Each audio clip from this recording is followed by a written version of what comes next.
Hello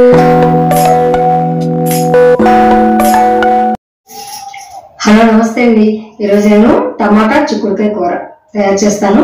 దానికి కావాల్సిన పదార్థాలు చేసే విధానం చూద్దామండి.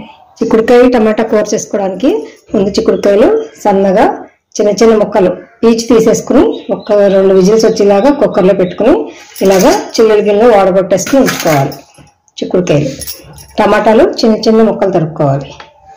దాంట్లోకి పోపు పదార్థాలు ఎండుమిర్చి, మినపప్పు, శనగపప్పు, కొద్దిగా ఆవాలు, కరివేపాకు, మీకు నచ్చితే పచ్చిమిర్చి కూడా వేసుకోవచ్చు.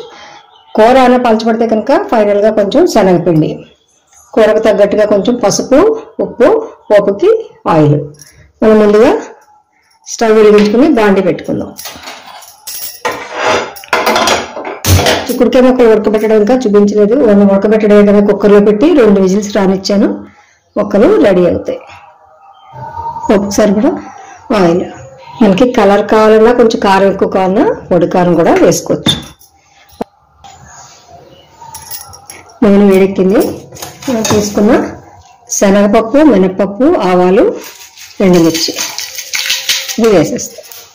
కావాలంటే చిన్న చిన్న వడియాలు ఉంటాయి కదా, అవి కూడా వేసుకోవచ్చు. ఇవి గింజలు ఉంటాయి కాబట్టి నేను వడియాలు అవాయిడ్ చేస్తున్నాను ఈ కూరలో. వేగిపోయి దూరంగా ఉండి కరివేపాకు వేసేస్తున్నాను. ఈ పోపుని ఒక ప్లేట్లో వేసేస్తున్నాను. మళ్ళీ అదే మూకుడు పెట్టుకుని ఇందులో మనం సన్నగా కోసి పెట్టుకున్న టమాటా ముక్కలు, మళ్ళీ విడిగా నూనె వేయక్కర్లేదు. ఈ పోపులో ఉన్న నూనె ఉంది కదా, నూనె ఇందులో వేసేస్తున్నాను.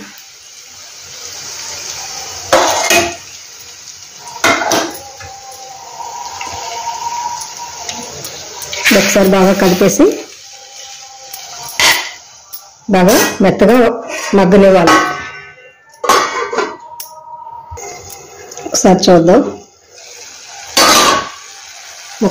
టమాటా ముక్కలు మగ్గి మనం ఉడకబెట్టించుకున్న చిక్కుడుకాయ ముక్కలు కూడా ఇందులో వేసేస్తాం. కూరలోకి అన్నీ వేసేసుకున్నాం. పసుపు కొద్దిగా వేసారా లేదా కలర్ కోసమే, కారం, ఆ కూరకు సరిపడా ఉప్పు, దీన్ని మొత్తం అంతా ఒకసారి కలిపేయాలి.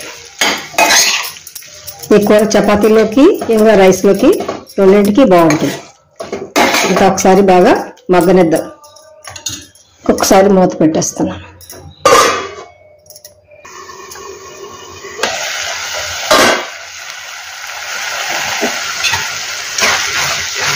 కూర గట్టిగానే వచ్చింది కాబట్టి టమాటా ఒక్కొక్కసారి జ్యూసీగా వస్తుంది. అప్పుడు మనం దీనికి శనగపిండి వేసుకోవాల్సి వస్తుంది. ఇప్పుడు ఇలాగా బాగానే ఉంది. కూర అంతా రెడీ అయిపోయింది. ఇందులో ఉప్పు, పులుపు అన్నీ సరిపోయి ఇప్పుడు మనం తీసుకున్న పోపు కూడా ఇందులో వేసి కలిపేస్తున్నాను.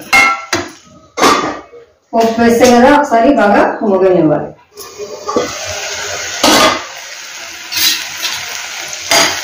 అయిపోయింది, కూర కంప్లీట్ అయిపోయింది.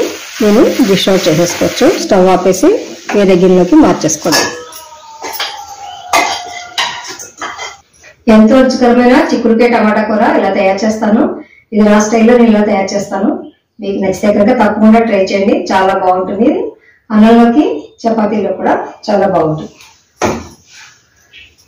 చిక్కుడుకాయ కూడా చాలా ఆరోగ్యకరం. అది ఎక్కువ రిచ్ ఫైబర్ ఉంటుంది కాబట్టి ఎక్కువ వాడడానికి ట్రై చేయండి. నా ఛానల్ సబ్స్క్రైబ్ చేయండి, లైక్ చేయండి, షేర్ చేయండి, నన్ను ఎంకరేజ్ చేయండి. Thank you so much friends. మరొక వీడియోతో మళ్ళీ కలుద్దాం.